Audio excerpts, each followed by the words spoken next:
Hey guys, week 3. So here we are. As we said, we're going to talk about digestion and anxiety. And so this is a big one, and it really matters to everyone because everybody has anxiety. We all have to navigate that through our life.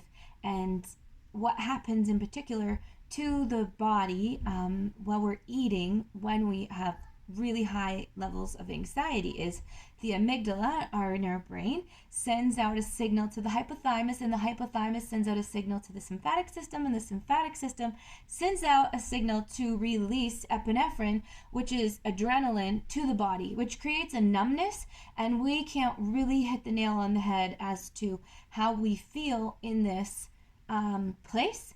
And when it becomes such a habitual pattern, we almost try to put ourselves back into that chaotic place when we do feel peace and when we do feel what's the next right thing to eat. So then we can kind of create this kind of pattern, because when things are stressful, we go back to our old habits because they're comfortable, even though they might not be serving us.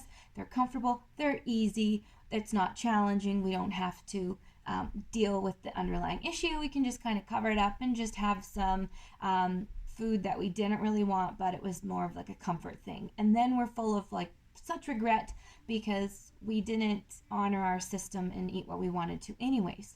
But symptoms of somebody who has such high anxiety is they're not hungry. They're not hungry at all. They're when you're in the middle of the war in your battlefield. Hello, are you creeping over here? Hey, Mom. Look what rock I found. It's the fossils. Yeah. Oh, it's so cool. Those fossils. Your rock collection is gonna be huge. How many more rocks you got in your pockets today? I already emptied them. Oh. I didn't collect much. Okay, good job. I'm gonna just do this. You can each have 2 cookies. That's it. 2. You got it? Love you. Okay, so where were we? It's the story of my life.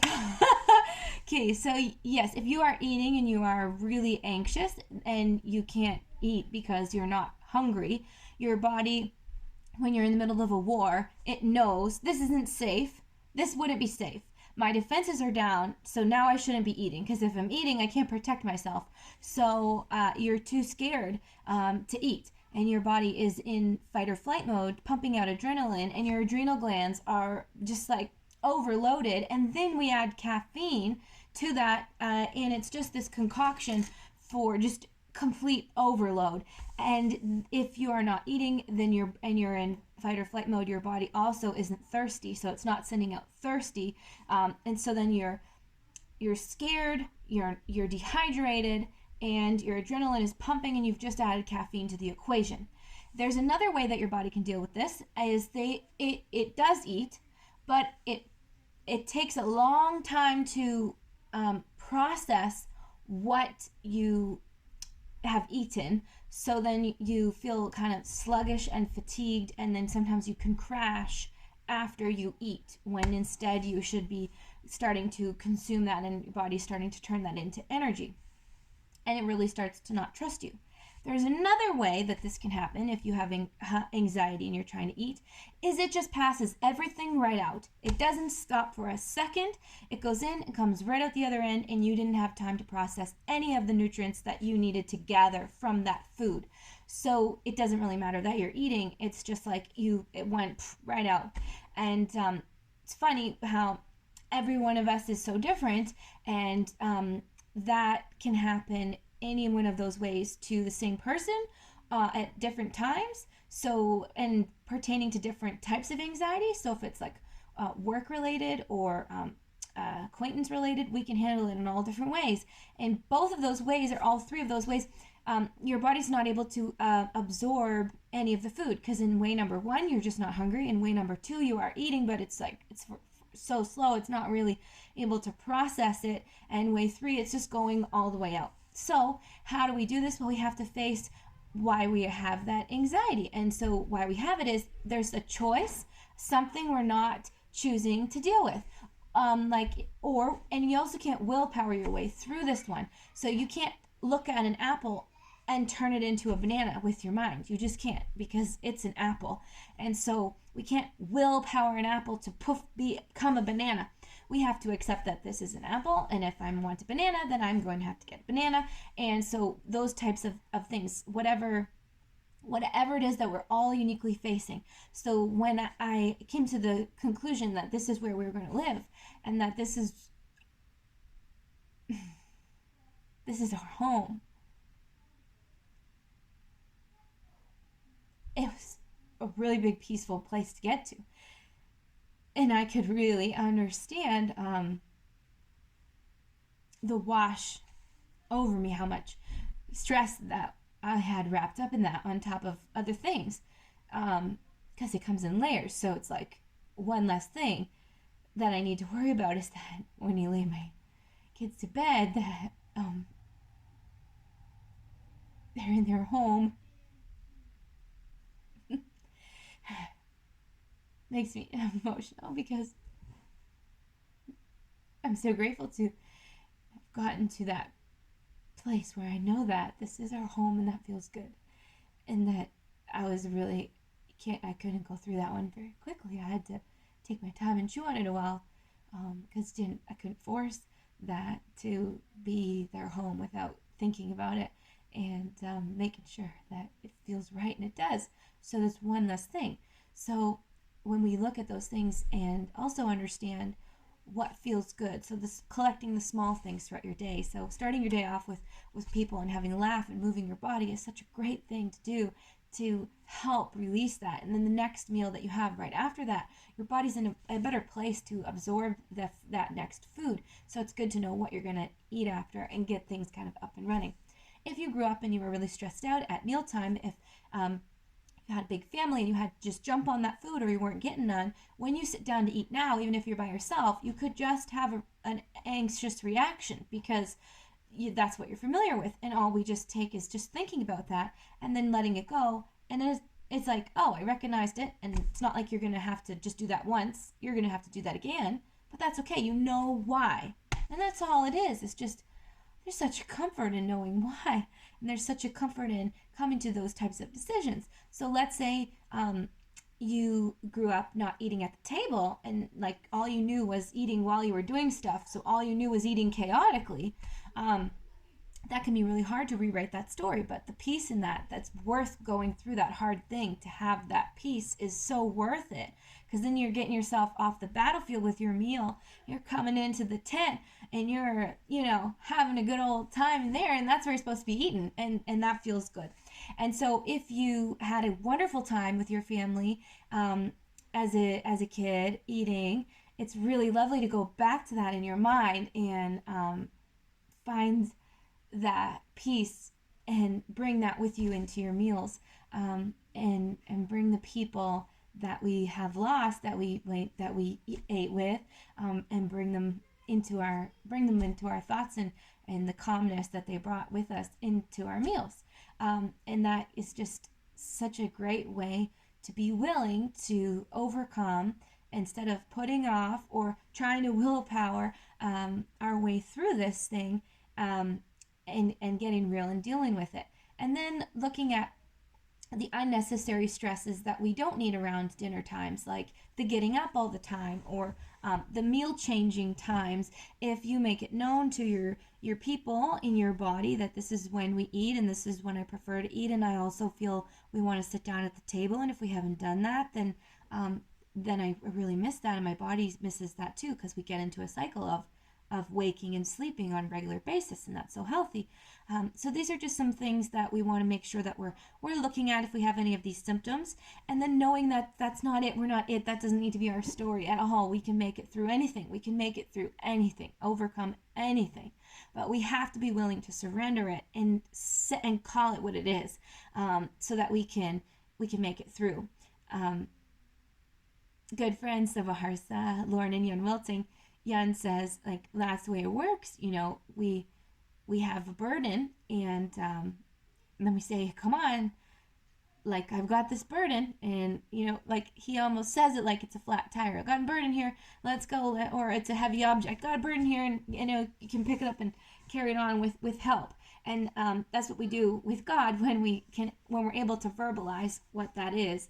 And then so once it's verbalized, then the next step is that we can see the solution, and then we can create this, in this situation, a comfort way to eat and celebrate food, and understand that it's not about giving up. We don't have to have all these anxieties about canned foods and can't foods and all this. Like, it's just, we want to strengthen the relationship with food so that whatever it is, our body can process it, and our body can trust us that we are going to feed it, that we love it, and we will take care of it, and we can let go of being in fight or flight mode by answering whatever questions we need to answer, and letting go of things that bring us unnecessary stress around meal times, and asking ourselves when we're going to eat again.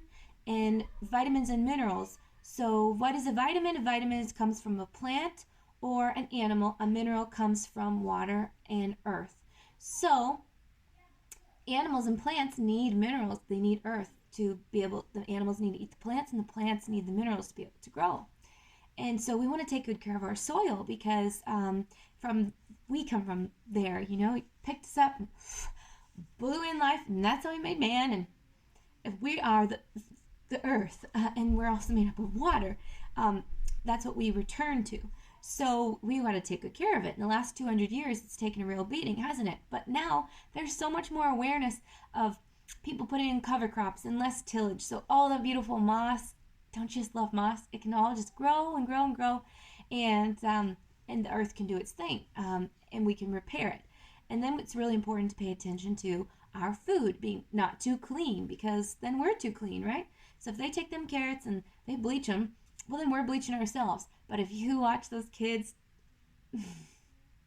take the vegetables right from the garden, and has a little bit of dirt left on it, like, you know, the grooves in turnips and the grooves in beets and the grooves in carrots, those grooves are not there by mistake. No way. They were made in creation. And what settles in those little grooves? Dirt. And you can't wash all that dirt clean off unless you're trying too hard. And we need some of that in us. And so that's just so beautiful to see that. And we live in the country, so we're very fortunate that we have well water and there's minerals in there. If you're in town and there's some sort of chlorine and stuff in there, then all that water is so clean, and your microbiome, which is a whole other story, you know, it's too clean, and we don't have a very good gut flora. So we need the vitamins and we need the minerals, and see, the minerals help us absorb the vitamins. So the minerals from the earth and the water help us absorb out of the vegetables and animals what we need the most from them. So if you have got this lovely pepper, then that dirt that it grew in, that dirt itself is actually going to help us absorb the benefits from that lovely pepper. So it just goes around. They're all connected. And now they all have a buddy. So if you have iron, then you need vitamin C to be able to absorb that the best. They all have a buddy, all of them. And so same with like healthy fats. Healthy fats also help us absorb things, right? And the healthy fats are from animals as well. So they fall into that category. And there's healthy fats and lots of other things. But anyways, what I'm saying is that in order to not have to drive yourself nutty and memorize a whole bunch of vitamin and nutrient and mineral pairings and all this dance, just eat the rainbow. Fall in love with food. Get good and grateful, the beauty of a seed. Get good and grateful, the beauty of the gift of life of an animal. And that's why I think if there's any hunters in the group, it's so special when, you know, you look in that animal's eyes and you think, thank you for that food. Hello, there's another little one in the back. And you say, thank you for that food. And just get good and grateful for it. And then eat as much colors as you can that are real food, and a diverse diet, so that when you go grocery shopping every week, you're not afraid of food. You're strengthening your relationship with food. You're getting curious. You're buying all weird things that you haven't had before, and just keeping a diverse diet going. It doesn't need to be overcomplicated. It doesn't need to be drastically different every week, but it's lovely to eat in season and eat all the colors of the rainbow, so you're getting all kinds of those vitamins. And the cool thing is we have access to different foods from different places. So we have access to different minerals, and that's pretty neat. So we want to just do our best to have strong immune system, and the way to do that is to get these. Now, minerals also balance your hormones. So if people are too clean and they're not getting enough minerals, their hormones are all out of whack, and you know what they give animals that they want to reproduce, they often give them minerals for lots of different reasons, but fertility is one of them. And so if we're not getting enough minerals in our diet, then that can become a real issue. Minerals also, so not only do they balance our hormones, but they help our muscles, and they help our bones, and they help our brain. Vitamins help all of our other organs, and they help the cell, the tissue and the cell to be smooth. Like without that, it becomes deformed. And so if we don't have a good balance of these in our diet, then we're kind of bonking our immune system, and then everything just kind of falls from there. So that's the importance of them, and understanding that we need the mineral in order to get the vitamin, because it grows it, right? Minerals, water, earth, vitamins, plants, animals, and they work together so that we can properly absorb them. And we will talk more about that later. But if you are experiencing those symptoms with anxiety and causing like extreme fatigue at different parts of your day, because that is so exhausting to be in fight or flight mode, your adrenal glands overloaded, you want to make sure that you do get healthy food and eat the rainbow, so that the food that you are getting is good, and just making sure that we're getting those. We all have these different questions that we put off, and we just want to get to those and surrender what we need to, so that we can improve that calmness with food, and her body can start actually absorbing when it needs to absorb, passing when it doesn't need. And we want to get hungry, all right? So we want to get that metabolism up and going, and being delicate with yourself, and not being harsh on yourself, and understanding that you're not alone in any of this. And if you want to share about it, then please feel free. This is safe space, and please pray about it. Okay. All right. I'll see you again. Bye.